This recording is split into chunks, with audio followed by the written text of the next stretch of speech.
Games are, I genuinely believe this, the highest medium.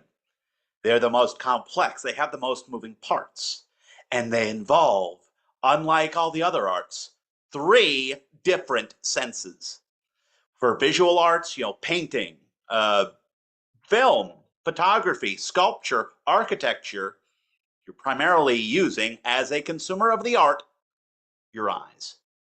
With music, you're using your ears. With food, well, that's kind of obvious. And with games, games are the medium of touch, both with your fingers and with your mind. Your mind controls your fingers, obviously. That's how kind of social games fit in. It's all, you've heard of the idea of kinesthetic projection, that you're projecting yourself into your tool. That's true even if it's other people. That's kind of scary, right? So if games are about touch, we understand then why these controllers here are so important to gamers. Obviously, for board games, you have more complex tools. But with games, you have your input, your eyes, and your output, your fingers.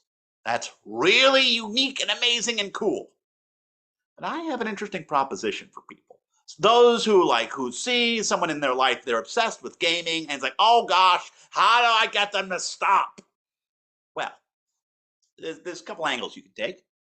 First of all, you could actually learn gaming yourself. You could be a tool of interaction, both for a romantic partner or a family member. Hey, we're doing this together, and you find what you're interested in, because there are as many games as there are gamers. They're not all the same, very different. And you could move from video games to board games, because board games are just amazing. They're so cool. They're a great way to show off the art form of game design without having to learn like programming or anything. But there's another way too. Music. We I just started learning guitar, and the process around learning music is kind of the same as the process of learning a game. Because the whole appeal of gaming, especially video gaming, is you push a button, you pull a lever, and something happens. Isn't that cool? No wonder people get so obsessed. You get an exact action reaction. That's amazing. I think it needs to be acknowledged more.